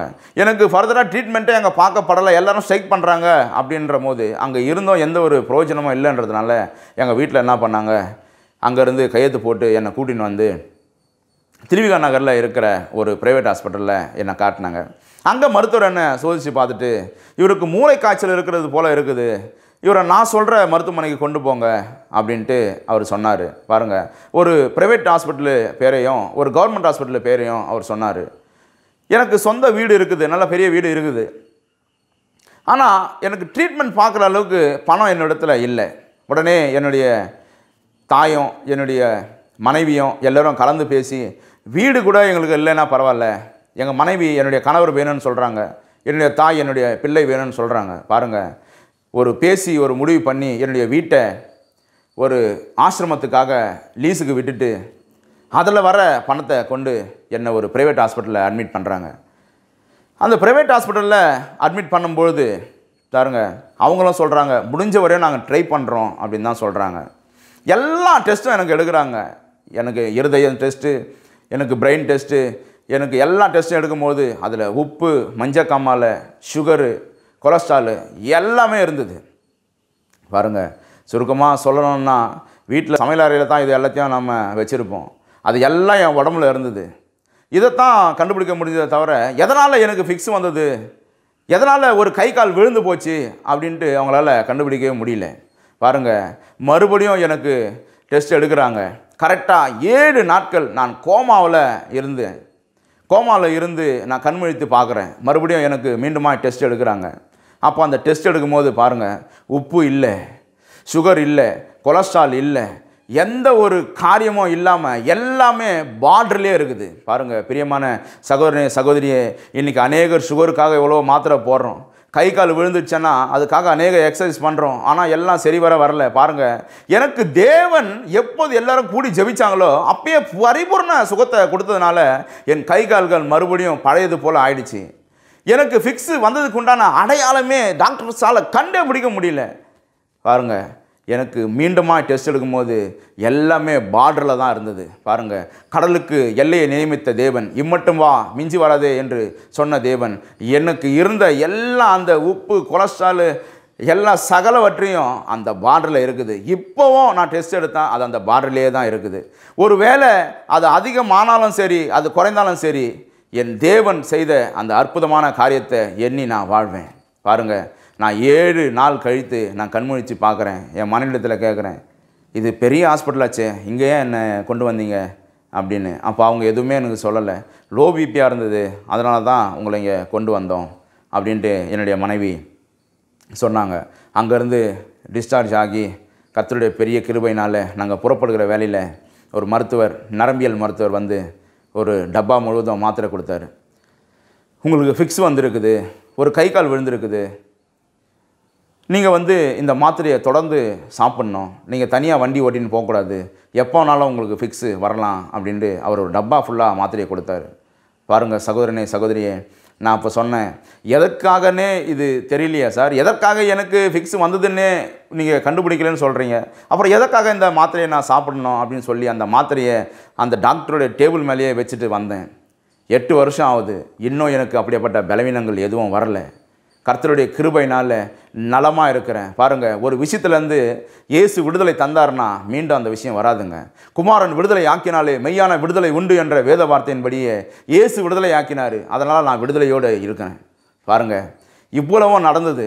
எனக்கு மூளைக்கு போகிற நரம்புலேருந்து ஒரு இன்ஜெக்ஷன் பண்ணி அதிலேருந்து ஒரு நீரை எடுத்து எனக்கு டெஸ்ட் பண்ணுறதுக்காக அந்த நடு முதுகில் ஒரு இன்ஜெக்ஷன் பண்ணாங்க. அதனால் என்னால் உடம்பு ரொம்ப பலவீனமாயிட்டு என்னால் குனிஞ்சு நிமிந்து வேலை செய்ய முடியாத ஒரு சூழ்நிலை. பாருங்கள், நல்லா இருந்தேன், திடீர்னு இப்படிப்பட்ட ஒரு சூழ்நிலைனால சொந்த வீடு என்னை விட்டு போயிடுச்சு. என்கிட்ட எந்த பணம் வசதி எதுவுமே இல்லை, எல்லாமே என்னை விட்டு போயிடுச்சு. சொந்த வீடு போனதுனால புழல் பகுதியில் ஒரு சின்ன ஓலை வீடை எடுத்து அங்கே நானும் என்னுடைய மனைவி பிள்ளைகள் என்னுடைய தாய் தகப்பன் என்னோடு கூட நாங்கள் மொத்தமாக அந்த சின்ன ஒரு குடிசை வீட்டில் தான் வாழ்ந்தோம். பாருங்கள், நான் ஆரம்பத்தில் நான் சிறு வயதில் இருக்கும்பொழுது இருந்த ஒரு ஓலை வீட்டில் எப்படி இருந்தோமோ அதே மாதிரி மறுபடியும் நிலமை, நான் மறுபடியும் ஒரு ஓலை குடிசையில் என் குடும்பத்தோடு குடிபெயர்ந்துட்டேன். அவ்வளோ பெரிய வீட்டை லீஸுக்கு விட்டு நான் ஒரு ஓலை வீட்டில் நான் இருக்கிறேன். பாருங்கள், அந்த வீட்டில் நான் இருந்தாலும் இப்போ சாப்பிடணுன்னா நான் வேலை செஞ்சால் மட்டும்தான் எங்கள் குடும்பத்துக்கு நான் சாப்பாடு போட முடியும். எங்கள் அப்பாவும் எங்கள் அம்மாவும் வயசானவங்க, எங்கள் மனைவிக்கும் அந்தளவுக்கு உலகம் தெரியாது, என் பிள்ளைகளும் சின்ன பிள்ளைங்க. நான் ஒருத்தன் வேலை செஞ்சால் தான் அந்த குடும்பத்துக்கு சாப்பாடு போட முடியும். ஆனால் பாருங்கள், எனக்கு இந்த இன்ஜெக்ஷன் பண்ணதுனால என்னால் ஃப்ளெக்சிபிளாக எந்த ஒரு காரியத்தையும் செய்ய முடியாது, குனிஞ்சு நிமிந்து எந்த ஒரு காரியத்தையும் செய்ய முடியாது. ஆனாலும் வேலை செஞ்சால் தான் சாப்பாடுன்ற ஒரு சூழ்நிலையில் நான் தள்ளப்பட்டேன். மறுபடியும் அந்த ஐசிஎஃப்பில் ஒரு கான்ட்ராக்டில் நான் வேலைக்கு போகிறேன். அங்கே என்னால் பாருங்கள் வேலை செய்யவே முடியல, அவ்வளோ ஒரு பலவீனம். நான் ஆண்டவரிடத்தில் சொல்கிறேன், ஆண்டவரே எனக்கு ஜீவனை தந்திருக்கீங்க, ஆனால் என்னால் வேலை செய்ய முடியலையாப்பா. பாருங்கள், எந்த மனுஷனிடத்துலையும் போய் நான் புலம்பலை, யாரிடத்துலையும் என் வறுமையை சொல்லலை. இவ்வளோ கஷ்டப்படுறானே அப்படின்ட்டு எந்த சொந்த பந்தமும் எனக்கு உதவலை. யாரும் 1 கிலோ அரிசி கூட எனக்கு வாங்கி வந்து கொடுக்கல. சின்ன பிள்ளைகளை வச்சுருக்கானே, சாப்பாடுக்கு என்ன பண்ணுவான் அப்படின்னு யாருமே என்னை குறித்து கண்டுக்கவே இல்லைங்க. ஆனால் எனக்கான ஒருவர் உண்டு, அவரிடத்துல என் குறைகளை சொல்கிறேன். பாருங்கள், அன்னைக்கு எனக்கு நான் சாப்பாடு போட்டால் தான் தொடர்ந்து என் பிள்ளைகள் உயிர் வாழும் அப்படின்ற ஒரு சூழ்நிலை. பாருங்கள், அன்றைக்கி ஆகார் பிள்ளை சாகிறத நான் காண மாட்டேன் அப்படின்னு சொன்னான். ஆகாரின் கண்ணீரை கண்ட தேவன் தண்ணீர் துறவை காணும்படி செய்தார். அதுபோல் நான் அழுது என் தேவனிடத்தில் நான் கேட்குறேன், ஆண்டவரே என்னால் வேலை செய்ய முடியல, நான் வேலை செஞ்சால் தான்ப்பா என் குடும்பத்துக்கு நான் சமைச்சு சாப்பிட முடியும், அதுதான் ஒரே வருமானம், நான் என்ன பண்ணுவேன் அப்படின்னு சொல்லிட்டு அந்த வேலை செய்ய முடியாத நான் வீட்டுக்கு வந்துட்டே இருக்கிறேன். நான் அழுது கொண்டே வரேன். நான் யார் இடத்துல சொல்ல, என் தேவாதி தேவனிடத்தில் சொல்கிறேன், அழுது கொண்டே வரேன். அந்த இடத்துலேருந்து நான் கேட்டை அந்த ஃபேக்ட்ரியோட கேட்டை நான் கடந்து போகிற அந்த தருவாயில் நான் வேலை செஞ்ச அந்த மேனேஜர் எனக்கு எதிரில் வந்தார். எங்கப்பா போகிற அப்படின்னு கேட்டார். அப்போ நான் சொன்னேன், சார் என்னால் வேலை செய்ய முடியாது, எனக்கு இப்படிப்பட்ட ஒரு பலவீனம், அதனால் நான் வீட்டுக்கு போகிறேன் அப்படின்னு நான் சொன்னேன். அப்போ அவர் கேட்டார், நான் ஒரு வேலை உனக்கு தரேன், எடுத்து செய்கிறியாப்பா அப்படின்னு கேட்டார். அந்த வேலை செய்யணுன்னா அதுக்கு முன்பணம் 1 லட்சத்துலேருந்து 50,000 வரைக்கும் செலவு பண்ணேன் சார். என்கிட்ட இப்போ அவ்வளோ காசெல்லாம் இல்லை, அவ்வளோ என்கிட்ட வசதியும் இல்லை, எனக்கு அடுத்த வேலை சாப்பாட்டுக்கே வழி இல்லை அப்படின்ட்டு நான் அவர்கிட்ட சொன்னேன். பாருங்கள், அந்த சூழ்நிலையை நினைக்கும் பொழுது எனக்கு இப்பொழுதும் கண்ணீர் வரும். ஆண்டவர் செய்த அற்புதத்தை நினைக்கும் பொழுது, அவர் அன்பை சொல்லும்பொழுது கண்ணீர் வரும். பாருங்கள், என் பிள்ளைங்க என்கிட்ட என்னை கட்டி பிடிச்சி கேட்பாருங்க, அப்பா அந்த லேஸ் பாக்கெட்டு எனக்கு ஒன்று வாங்கி கொடுப்பா அப்படின்னு கேட்பாருங்க. அந்த லேஸ் பாக்கெட்டை வாங்கி கொடுக்கறதுக்கு 5 ரூபா இருக்காதுங்க. பாருங்கள், வசதி கேட்டுற போல் சில தகப்பன்மார்கள் அவங்க பிள்ளைங்களுக்கு அவங்க கேட்குறத வாங்கி கொடுப்பாங்க. அன்னைக்கு இருந்த சூழ்நிலையில் 5 ரூபா கொடுத்து அந்த லேஸ் பாக்கெட்டை என்னால் வாங்கி தர முடியல. பாருங்கள், என் பிள்ளைங்களுக்கு 5 ரூபா கொடுத்து வாங்கி தர முடியாத ஒரு சூழ்நிலை ஒரு தகப்பனுக்கு இருக்கும்பொழுது அவன் எப்படியாப்பட்ட ஒரு மனநிலை இருப்பான்றதை நீங்கள் தயவு செய்து யோசித்து பாருங்கள். நான் அழுவேன், ஐயோ ஒரு 5 ரூபா கொடுத்து என் பிள்ளைங்களுக்கு இதை வாங்கி கொடுக்க முடியாத ஒரு சூழ்நிலை நான் தள்ளப்பட்டனே அப்படின்னு. பாருங்கள், அந்த நேரத்தில் தான் அந்த மேனேஜர் எதிர்பட்டு அவர் சொன்னார், நீ எதுவும் முன்பணம் போட வேண்டாம்ப்பா, எல்லாவற்றையும் நானே வாங்கி தரேன், நீ செய்கிறியான்னு கேட்டார். பாருங்கள், எனக்குள்ளே ஒரு பெரிய ஒரு நம்பிக்கை வந்தது. சரி சார் செய்கிறேன் அப்படின்னு சந்தோஷமாக என்னோடு கூட சபைக்கு வர ஒரு சகோதரனை வைத்துக்கொண்டு அந்த வேலையை செய்ய ஆரம்பித்தேன். அந்த வேலையில் தேவன் என்னை ஆசீர்வதிக்க ஆரம்பித்தார். அப்புறம் 2-3 பேர்கள் அதில் அந்த வேலையில் சேர்த்துக்கொண்டு செய்ய ஆரம்பித்தேன். ஆண்டவர் அந்த வேலையில் சிறுக சிறுக என்னை அப்படியே பெருக ஆரம்பித்தார். பாருங்கள், நல்லா சம்பாதிக்க ஆரம்பித்தேன். என்னுடைய சொந்த பந்தம்லாம் சொன்னாங்க, இனி அவ்வளோதான், இவன் அந்த வீட்டெல்லாம் எங்கே மீட்க போகிறான். சில பேர் சொன்னாங்க, என்னுடைய தெருவில் இருக்கிற ஜனங்க, அந்த வீட்டெல்லாம் விற்றுட்டான், அவங்ககிட்ட ஒன்றுமே கிடையாது, அவன் வீட்டை விட்டு போயிட்டான் அப்படின்னு சொன்னாங்க. என்னை பார்க்க வர, உடம்பு சரியில்லைன்னு பார்க்க வர ஜனங்கள் கூட என்னுடைய மனதை நோவடிக்கும்படி, நல்ல வீட்டில் இருந்த இன்றைக்கி ஒரு ஓலக்கோட்டை குடிசையில் இருக்கிற மாதிரி ஆயிடுச்சாப்பா அவன் நிலமை அப்படின்னு என்னை ரொம்ப நோவடிக்கும்படி பேசுனாங்க. நான் அந்த வீட்டை மீட்க மாட்டேன் அப்படின்னு என் காதுபட பேசுனதை நான் கேட்டிருக்கேன். பாருங்கள், எந்த உதவியும் செய்ய யாரும் முன் வரலை, ஆனால் மனசை நோகடித்துக்குன்னு என்னை பார்க்குறதுக்கு என் மனசை நோகடிச்சாங்க. பாருங்கள், அன்பான சகோதரனே சகோதரியே, ₹1 நான் கடன் வாங்காமல் இந்த வீட்டை 5 லட்சத்தை கொடுத்து மீட்கும்படியாக என் தேவன் மிகப்பெரிய கிருபை எனக்கு பாராட்டினார். பாருங்கள், எனக்கு ஜீவனை தந்ததும் அல்லாமல் தயவும் பாராட்டினீர் என்ற வார்த்தையின்படியே எனக்கு ஜீவனையும் தந்து இந்த வீட்டை மீட்கும்படி எனக்கு தயவும் பாராட்டினார். பாருங்கள், அதுக்கு முன்னாடி எக்கச்சக்க கடன், எவ்வளவோ கடத்தை வாங்கி நான் குவிச்சு வச்சுட்டேன். ஒரு தண்டல்கார் கூட என் வீட்டு வாசப்படியை மிதிக்காமல் போகவே மாட்டார். எல்லா தண்டல்கார வீட்டால் கேட்பாங்க, அவமானமாக இருக்கும், வெக்கமாக இருக்கும். பாருங்கள், நான் என்னுடைய மனைவி பிறந்த நாளுக்காக ட்ரெஸ் எடுத்து கொடுத்ததுக்காக நான் கொஞ்சம் காசு ஒரு தண்டல் வாங்கி உடம்பு சரியில்லை ஆகிறதுக்கு முன்னாடி பெட்டு கீழே வச்சுருந்தேன். அவ்வளவு ஒரு கஷ்டமான சூழ்நிலையிலையும் என் இருதயத்துக்குள்ளே ஒரு பாரம், இனி கடத்தை கொடுக்க நினை, அந்த காசை எடுத்து நீ வாங்குற இடத்துல கொடுத்துரு, இனி கடன் வாங்காத அப்படின்னு என் உள்ளத்துக்குள்ளே பரிசுத்த ஆவியானுடைய ஒரு ஏவுதலினால் அவ்வளோ கஷ்டத்துலேயும் அந்த பணத்தை நான் எடுத்து அந்த வாங்குற இடத்துல நான் கொடுக்க ஆரம்பித்தேன். பாருங்கள், அன்னைக்கு கொடுக்க ஆரம்பித்தேன். எல்லா கடத்தையும் என் தேவனாகிய இயேசு கிறிஸ்து சம்பூர்ணமாக ₹1 கடன் இல்லாதபடி எல்லாவற்றையும் என் கடத்தை முழுவதுமாய் அடைக்கும்படி கிருபை செய்தார். எனக்கு வேலையில் ஆசீர்வாதத்தை கட்டளையிட்டு கடனே இல்லாதவனாக என்னை கொடுக்கிறவனாய் மாற்றி போட்டார். பாருங்கள், இன்றைக்கி நாம் என்ன சொல்கிறோம், கடத்தில் இருந்து அந்த கடத்துலேருந்து விடுபட முடியாத மேலும் மேலும் மேலும் நம்ம கடன் வாங்கிறதுனால நாம் கடத்தினுள்ளே தான் சிக்கி கொண்டிருப்போம். நீங்கள் கடத்தை கொடுக்கணும் அப்படின்னு நீங்கள் தீர்மானிச்சிட்டங்கன்னா பாருங்கள், அதிலிருந்து தேவன் உங்களை விடுதலையாக்க வல்லவராக இருக்கிறார். பாருங்கள், சில பேர் கடன் வாங்கிட்டு அதை கொடுக்காத ஏமாற்றுவான். நீதிமான் தன் வாங்கின கடத்தை இறங்கி கொடுப்பான் என்று பைபிளில் எழுதப்பட்டிருக்குது. பாருங்கள், ஒரு கிறிஸ்தவனாக இருந்தால் வாங்கின கடத்தை கூட சரியாக செலுத்திடுனாங்க. நான் எதுவும் உடம்பு சரியில்லை, என்னால் பலவீனம், நான் திரும்பி கொடுக்க முடியாதுன்ட்டு யாருக்கிட்டையும் எந்த சாக்கு போக்கம் சொல்லாமல் என் தேவாதி தேவனுடைய கிருபையினால் எல்லா கடனையும் அடைக்கும்படி எனக்கு தேவன் அனுக்கிரகம் பாராட்டினார். பாருங்கள், என்னுடைய வாழ்க்கையில் நடந்த இப்படியாப்பட்ட ஒரு சூழ்நிலை உங்களுடைய வாழ்க்கையில் நடந்திருக்கலாம். என்னை போல இன்றைக்கி அநேகர் சிலர் வேலை ஸ்தலத்தில் வேலை இல்லாத கஷ்டப்படலாம். ஒரு சிலர் உங்கள் பிள்ளைகளுக்கு நினச்சதை வாங்கி கொடுக்க முடியாத கஷ்டப்படலாம். ஒரு சிலர் பலவீனத்தினால் நாள் குறிக்கப்பட்டிருக்கலாம். இவ்வளோ நாள் தான் இருப்பாங்க, இவ்வளோ நாள் தான் உயிர் வாழ்வாங்க அப்படின்னு மருத்துவர்களால் சொல்லப்பட்டிருக்கலாம். அன்பான சகோதரனே சகோதரியே, யார் என்ன சொன்னால் என்ன, உங்களுக்கான ஒரு தேவன் உண்டு. ஒரு சிலர் நினைக்கலாம், கடன் பிரச்சனை எனக்கு இருக்குது, வியாதி எனக்கு இருக்குது, இதிலேருந்து விடுதலையாக்க ஒருவரும் இல்லையா, எனக்கு சமாதானம் இல்லை, சந்தோஷம் இல்லை, இதிலேருந்து விடுதலையாக்க ஒருவரும் இல்லையா அப்படின்னு நீங்கள் நினச்சிட்டு இருக்கலாம். உங்களுக்கான ஒருத்தர் இருக்கிறாருங்க, அவர் தாங்க ஆண்டவராக இயேசு கிறிஸ்து. அந்த இயேசு கிறிஸ்துவை நீங்கள் நம்பும் பொழுது உங்களுடைய வாழ்க்கையில் அற்புதங்களையும் அதிசயங்களையும் அவர் செய்ய வல்லவராக இருக்கிறாருங்க. பாருங்கள், அவரை நோக்கி பார்த்த முகங்கள் பிரகாசம் அடைந்தது தவிர அது ஒரு நாளும் வெட்கப்பட்டதா சரித்திரமே கிடையாதுங்க. இயேசுவை நம்புங்க, அவர் தாங்க உங்களை வாழ வைப்பார். அவர் தான் உங்கள் கண்ணீரை துடைப்பார்.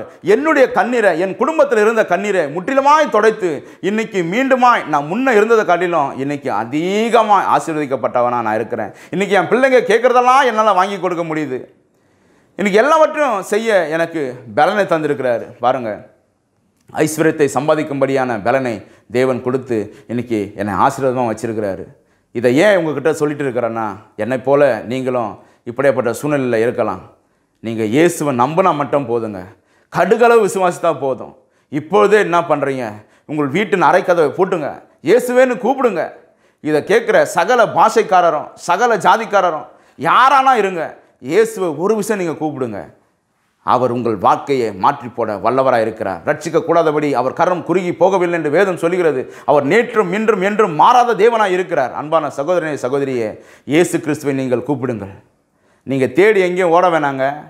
நீங்கள் எங்கேயும் ஓட வேணாம். நீங்கள் இருக்கிற இடத்துல கூப்பிட்டாலே உங்களை தேடி வந்த, நம்ம எல்லாரையும் தேடி வந்த ஒரே உன்னதமான தேவன் பார்த்தீங்களா, அது ஆண்டவராக இயேசு கிறிஸ்து மட்டும்தாங்க. பாருங்கள், இவ்வளோ நேரம் என்னுடைய சாட்சியை கேட்டுட்டு இருந்தீங்க.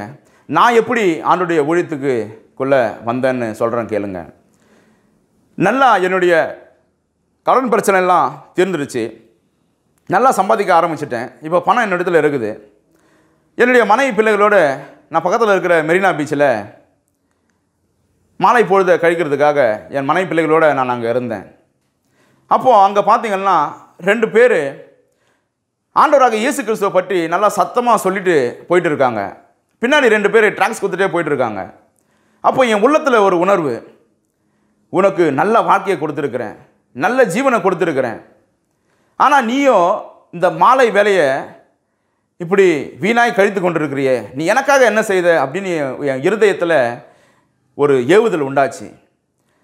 அந்த யோசனை எனக்கு வந்த உடனே என்னுடைய குடும்பத்தை அந்த இடத்துல நான் விட்டுட்டு அந்த சுவிசேஷம் சொல்லின்னு போனவங்களோட அப்பொழுதே அந்த நிமிஷமே அந்த சத்தத்தை கேட்டு அவங்களோட கூட போய் இணைந்து அவங்களோட கூட சேர்ந்து நானும் ட்ராக்ஸ் கொடுக்க ஆரம்பித்தேன். பாருங்கள், அன்னைக்கு தேவன் என் இருதயத்தில் பேசின அந்த வார்த்தை, என் வாழ்க்கையை மாற்றின அந்த தேவன் மற்றவர்களுடைய வாழ்க்கையும் மாற்றுவார் அப்படின்னு இன்னைக்கு பஸ் ஸ்டாண்டாக சொல்லிட்டு இருக்கேன், பீச்சில் சொல்லிட்டு இருக்கேன், ஜனங்கள் கூடுகிற இடமெல்லாம் இயேசுவை பற்றி சொல்லிட்டு இருக்கிறேன். பாருங்கள் அன்பான சகோதரனே சகோதரியே, கர்த்தர் நல்லவர் என்பதை ருசித்து பாருங்கள் அப்படின்ட்டு எல்லாரிடத்துல நான் சொல்லி கொண்டு இருக்கிறேன். இன்றைக்கி ஒன்றும் இல்லாததெல்லாம் நம்ம ரெக்கமெண்ட் பண்ணுறோம்.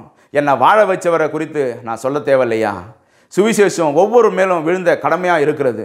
இன்றைக்கி பஸ் ஸ்டாண்டெல்லாம் சொல்லிட்டு இருக்கிறேன். அநேகர் அதை எவ்வளோ உங்களுக்கு இதை சொல்கிறதுனால பணம் தராங்க அப்படின்னு கேட்குறாங்க. எதுக்கு இதை சொல்லிட்டு இருக்கீங்க அப்படின்னு கேட்குறாங்க. சில பேர் திட்டுறாங்க, சில பேர் எவ்வளவோ கெட்ட வார்த்தையை பயன்படுத்தி திட்டுறாங்க. எவ்வளவு நிந்தைகள் அவமானங்கள் வந்தாலும் என் தேவன் செய்த இந்த அற்புதமான என்னுடைய வாழ்க்கையில் செய்த அற்புதமான காரியத்திற்காக, நல்ல காரியத்திற்காக அவரை நான் ருசி பார்த்ததை மற்றவர்களுக்கும் ருசி பார்க்கும்படியாக அவர் அன்பை மற்றவர்களுக்கும் தெரியப்படுத்தணும் அப்படின்றதுக்காக இந்த வார்த்தையை நாங்கள் சொல்லி கொண்டு இருக்கிறோம். அன்பான சகோதரனே சகோதரியே, பாருங்கள், தொடர்ந்து அவருடைய வார்த்தையை சொல்லும்படியாக கிருபை பாராட்டுறாரு. கூப்பிடுகிற இடங்களில் அவருடைய வார்த்தையை சொல்லுகிறேன், கூப்பிடுற இடங்களில் அவருடைய சாட்சியை சொல்லுகிறேன். கூப்பிடுற இடங்களில் இல்லாமல் மற்ற எல்லா இடங்களிலும் கொடுங்குற இடங்களெல்லாம் இயேசு நல்லவர் நல்லவர் என்று எல்லா இடத்துலையும் சொல்கிறேன். பாருங்கள், இப்படியா என் வாழ்க்கையை தேவன் நடத்தி கொண்டு இருக்கிறார். கிறிஸ்துவுக்கு பிரியமான சகோதர சகோதரிகளே, என்னுடைய குடும்பத்தை பற்றி சொல்கிறேன் கேளுங்க. என்னுடைய தாயார் 3 வருஷத்தில் மரித்து போயிடுவாங்கன்னு மருத்துவர்கள் சொன்னாங்க. பாருங்கள், இன்றைக்கு வரைக்கும் அவங்க உயிரோடு தான் இருக்காங்க. இன்றைக்கு வரைக்கும் உயிரோடு இருந்து என்னுடைய பிள்ளைகளெல்லாம் அவங்கள பார்க்கும்படி தேவன் அவங்களுக்கு ஆயுசு நாட்களை கூட்டி தந்திருக்கிறாரு. அது மாத்திரமல்ல, குடிகாரனாக இருந்த என்னுடைய தகப்பன் கூட இன்றைக்கி ரட்சிக்கப்பட்டு ஞானஸ்தானம் எடுத்திருக்கிறாரு. அவருடைய ரட்சிப்பையும் சொல்கிறேன் கேளுங்க. அவருக்கு கண் ஆப்ரேஷன் பண்ணணுன்ட்டு நாங்கள் மருத்துவமனை கூட்டின்னு போகும்போது அவர்களுக்கு சில செக்கப்பெல்லாம் எடுக்கும்போது அவருக்கு ஹார்ட் ப்ராப்ளமோ கிட்னி ப்ராப்ளமோ இருக்கிறத மருத்துவர்கள் சொன்னாங்க. பாருங்கள், அதுக்காக தொடர்ந்து நாங்கள் ட்ரீட்மெண்ட் எடுத்துக்கொண்டு இருக்கும்பொழுது ஒரு வாட்டி அவரை என்னுடைய 2 வீலரில் அவரை உட்கார வச்சு மருத்துவமனை கொண்டு சென்று திரும்பி வரும்பொழுது வருகிற வழியிலேயே அவர் மயக்கம் போட்டு என் மேலேயே அப்படியே சாஞ்சி விழுந்துட்டார். பாருங்கள், அந்த ரோட்டில் இருக்கும்பொழுது நான் கத்தி கூப்பாட போட்டு ஆண்டவரே ஆண்டவரே அப்படின்னு கத்தினேன். பாருங்கள், அந்த நேரத்தில் என்னுடைய தகப்பனுக்கு ஒரு சுகத்தை தேவன் தந்தார். அங்கே இந்த வாலிப பிள்ளைகளுடைய உதவியை கொண்டு ஒரு ஆம்புலன்ஸ் வச்சு அப்பாவை கூட்டின்னு போயிட்டு மறு நிமிஷமே அவர் மீண்டுமாய் பழைய நிலைமைக்கு திரும்பி வந்த உடனே என்னுடைய ஊழியக்காரர் சொன்னார், உடனே இவருக்கு ஞானஸ்தானம் கொடுத்துடலாம் அப்படின்னு சொல்லி அவருக்கு ஞானஸ்தானம் கொடுத்து ஆபிரகாம் அப்படின்ற பேரோடு இன்றைக்கி வாழ்ந்துட்டுருக்காரு.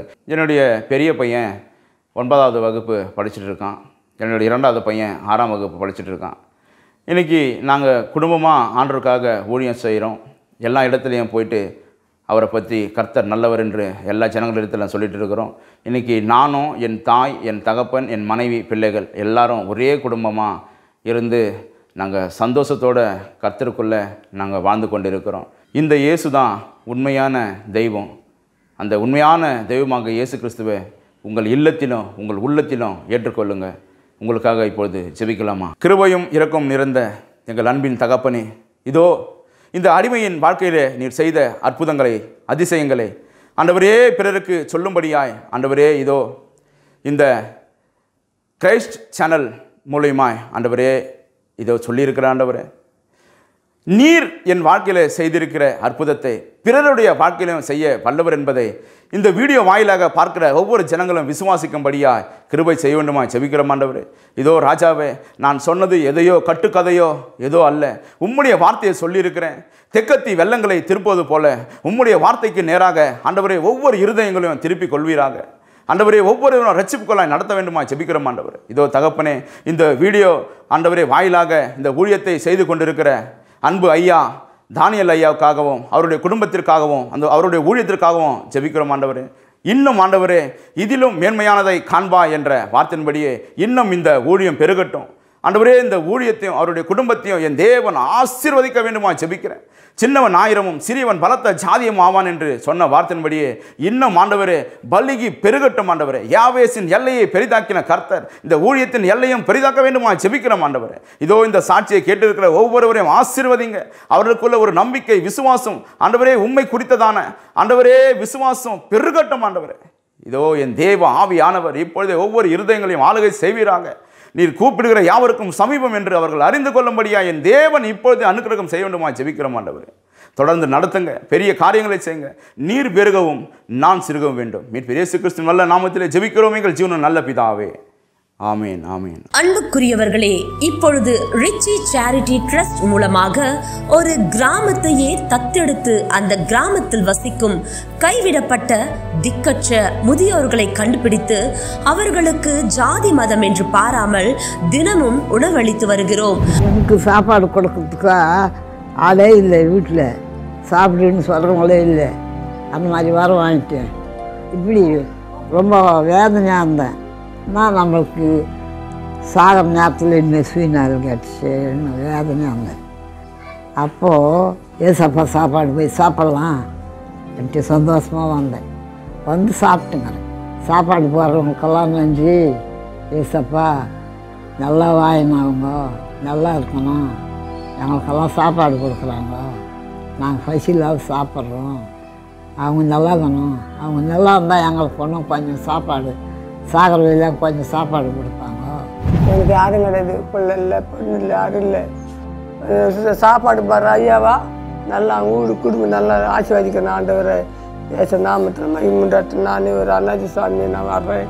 இந்த காலை கொஞ்சம் முடியல, ஏந்துக்க முடியல, என் உடம்பு ஆரோக்கியத்தை கொடுப்பீங்க. சாப்பாடு வந்து சாப்பிட்டு பாரு, உடம்பு ஆரோக்கியமாகுது. ஏசப்பா, எனக்கு இதுதான் துணை, எனக்கு யாரும் கிடையாது. இந்த சாப்பாட்டில் தான் நான் வாழ்ந்து சாப்பிட்டு போய் பார்த்துக்கிறேன். அதான் ஏசப்பா, அவனுக்கு நன்றி, கொடியான நன்றி ஏசப்பா. அன்பானவர்களே, வேதம் சொல்லுகிறது, இரக்கமுள்ளவர்கள் பாக்கியவான்கள், அவர்கள் இரக்கம் பெறுவார்கள் என்று. நன்மை செய்ய உனக்கு திராணி இருக்கும்போது அதை செய்யத்தக்கவர்களுக்கு செய்யாமல் இராதே என்றும் வேதம் சொல்லுகிறது. அது மட்டும் இல்லைங்க, ஏழைக்கு இறங்குகிறவன் கர்த்தருக்கு கடன் கொடுக்கிறான் என்றும் வேதம் சொல்லுகிறது. உங்களுக்கு ஒரு அன்பான வேண்டுகோள், நீங்களும் இது போன்ற அநேக கிராமங்களில் ஒருவேளை உணவு கூட இல்லாமல் முதியோர்கள் கஷ்டப்பட்டு வருகிறார்கள். இந்த கைவிடப்பட்ட முதியோர்களுக்கு உணவளிக்க விருப்பமுள்ளவர்கள் இந்த மகத்தான ஊழியத்தில் இணைந்து கொள்ள அன்புடன் அழைக்கிறோம். தொடர்புக்கு 7200713563. கர்த்தர் தாமே உங்களை ஆசீர்வதிப்பாராக. ஆமேன்.